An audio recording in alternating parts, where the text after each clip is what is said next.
Assalamualaikum warahmatullahi wabarakatuh. Di video kali ini kita akan membaca sirah lanjutan dari kitab Ar-Rahiqul Makhtum, terjemahan dari Darul Haq karya Syekh Safiur Rahman Al-Mubarakfuri. Sekarang kita sudah sampai di halaman 11. Silakan dibaca ya. Lembaga pemerintahan dan keemiran di Jazirah Arab. Manakala kita hendak membicarakan kondisi bangsa Arab sebelum Islam, maka kami memandang perlu untuk membuat miniatur sejarah pemerintahan, keemiran atau imarah, aliran-aliran dan agama-agama yang berkembang di kalangan bangsa Arab agar lebih mudah bagi kita untuk memahami kondisi yang tengah bergejolak saat kemunculan Islam. Di saat terbitnya matahari Islam, para penguasa di Jazirah Arab bisa dibagi menjadi dua kelompok. Yang pertama, raja-raja bermahkota, tetapi pada hakikatnya mereka tidak memiliki independensi. Kemudian yang kedua, para pemimpin dan pemuka kabilah atau suku yang memiliki kekuasaan dan hak-hak istimewa sama seperti kekuasaan para raja. Mayoritas mereka memiliki independensi penuh, namun boleh jadi sebagian mereka bersubordinasi dengan raja bermahkota. Raja-raja yang bermahkota tersebut adalah raja-raja Yaman, raja-raja kawasan Syam, keluarga besar Ghassan, dan raja-raja Hirah. Sedangkan penguasa-penguasa selain mereka di Jazirah Arab tidak memiliki mahkota. Pertama, pemerintahan di Yaman. Di antara suku bangsa tertua yang dikenal di Yaman dari kalangan Arab Aribah adalah kaum Sabah.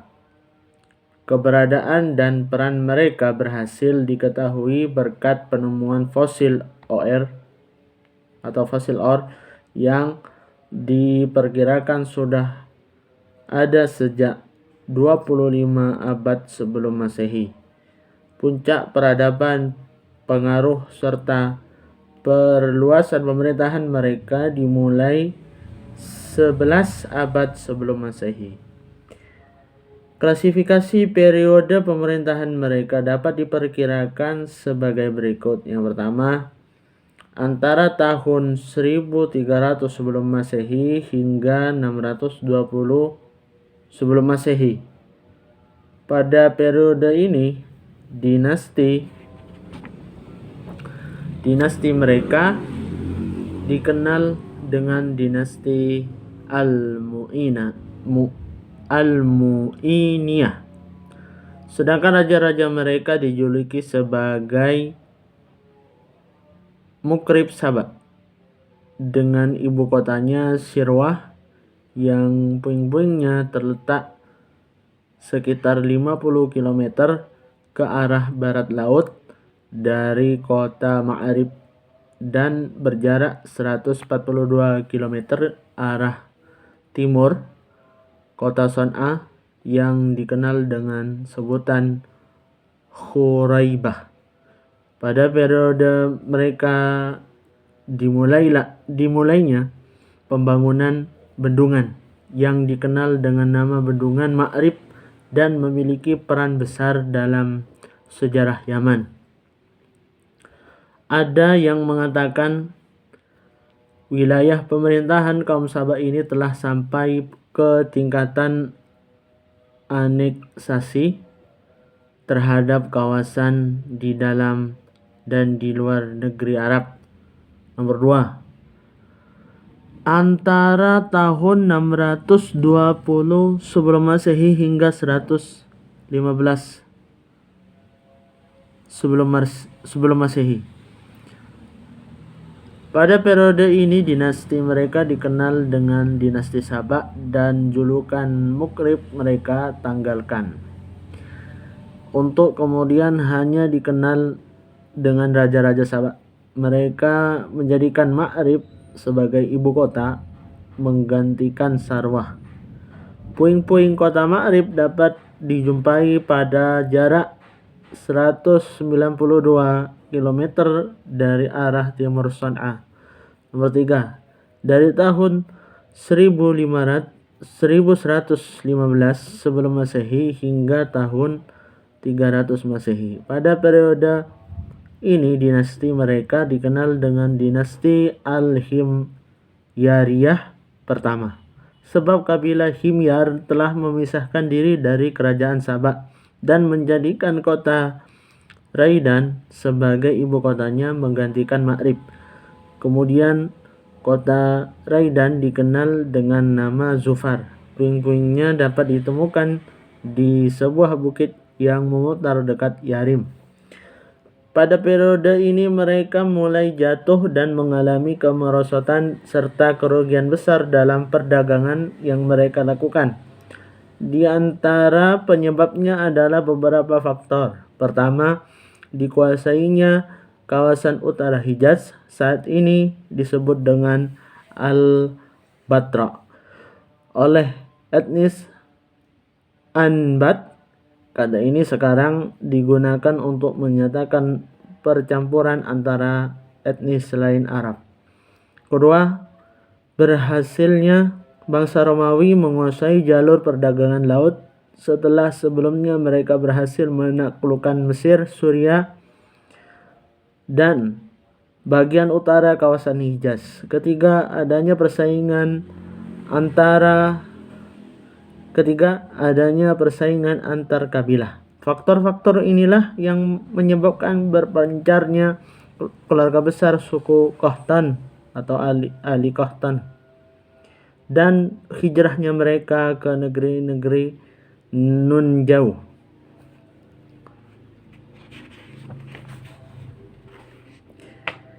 Yang keempat, dari tahun 300 Masehi hingga masuknya Islam ke Yaman. Pada periode ini, dinasti mereka dikenal dengan dinasti Himyariyah kedua. Pada periode ini, kerusuhan dan berbagai peristiwa silih berganti melanda mereka. Tindakan kudeta mengkudeta terjadi secara beruntun. Dengan demikian pula perang saudara. Kondisi ini membuat mereka menjadi santapan empuk bagi kekuatan asing yang selalu mengintai hingga kemudian mengakhiri kemerdekaan yang pernah mereka regu.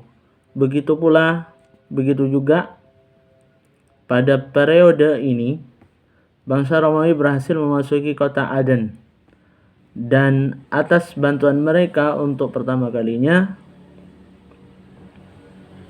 bangsa Habasyah atau Ethiopia berhasil menduduki negeri Yaman, yaitu tahun 340 Masehi. Hal itu dapat mereka lakukan dengan memanfaatkan persaingan yang terjadi antara dua kabilah, Hamadan dan Himyar. Pendudukan mereka berlangsung hingga tahun 378 Masehi. Kemudian negeri Yaman memperoleh kemerdekaannya, akan tetapi mulai timbul keretakan pada bendungan Ma'rib hingga mengakibatkan terjadinya banjir besar seperti yang disebutkan oleh Al-Quran dengan istilah Sailul Arim, yaitu pada tahun 450 atau 451 Masehi. Itulah peristiwa besar yang berkesudahan dengan runtuhnya peradaban dan bercerai-berainya suku bangsa mereka. Pada tahun 523 Masehi, Zunawas, seorang yang berdarah Yahudi, memimpin penyerangan yang keji terhadap penduduk Najran yang beragama Nasrani dan berusaha memaksa mereka meninggalkan agama Nasrani. Karena mereka menolak, maka dia memerintahkan agar parit-parit besar digali. Lalu mereka dilemparkan ke dalam api yang sudah dinyalakan di dalamnya hidup-hidup. Hal inilah yang diisyaratkan oleh Al-Quran dalam surat Al-Buruj melalui firman Allah, Qutila ashabul ukhdud, binasa dan terlaknatlah orang-orang yang membuat parit, hingga beberapa ayat berikutnya. Kejadian inilah yang menyebabkan timbulnya dendam Nasrani yang menggebu-gebu di bawah komando pemegang Imperium Romawi untuk menaklukkan dan memperluas daerah kekuasaan terhadap negeri Arab. Mereka memprovokasi orang-orang Habasyah, Ethiopia, dan menyiapkan armada laut untuk mereka sehingga bergabunglah sebanyak 70.000 personil tentara dari Habasyah. Mereka untuk kedua kalinya berhasil menduduki negeri Yaman di bawah komando Aryad pada tahun 525 Masehi. Kemudian Raja Habasyah mengangkatnya. Dia menjadi penguasa di sana hingga kemudian dibunuh oleh Abraha bin As-Sabbah al-Ashram, salah seorang komandan tentaranya sendiri pada tahun 549 Masehi. Dia kemudian mengambil alih pemerintahan menggantikan Aryad setelah meminta restu Raja Habasyah. Abraha inilah yang mengerahkan pasukannya untuk menghancurkan Ka'bah. Dalam pentas sejarah, dia dan bala tentaranya dikenal dengan pasukan penunggang gajah, Ashabul Fil. Sepulangnya dari sana menuju Son'a, dia tewas dan digantikan oleh kedua anaknya secara bergantian. Kedua-duanya ini malah menjadi penguasa yang lebih otoriter dan sadis dari bapak mereka sendiri. Setelah peristiwa perang gajah tersebut, penduduk Yaman meminta bala bantuan kepada orang-orang Persia lalu melakukan perlawanan terhadap pasukan Habasyah sehingga mereka pada akhirnya dapat mengusir orang-orang Habasyah tersebut dari negeri Yaman dan memperoleh kemerdekaan pada tahun 575 Masehi di bawah komando seorang yang bernama Ma'dikarib bin Saif Zi Yazin al-Himyari. Mereka kemudian mengangkatnya menjadi raja mereka. Ma'dikarib ternyata masih mempertahankan sejumlah orang-orang Habasyah guna menjadi pelayan baginya dan mengiringi perjalanannya.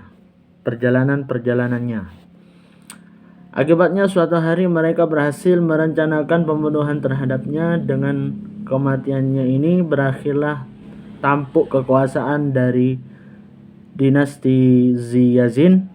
Untuk itu Kisra mengangkat seorang pelaksana pemerintahan dari bangsa Persia di Son'a dan menjadikan Yaman sebagai salah satu wilayah konfederasi kerajaan Persia. Kepemimpinan orang-orang Persia atas negeri Yaman terus berlanjut hingga era kepemimpinan orang Persia terakhir yang bernama Bazan yang memeluk Islam pada tahun 638 Masehi.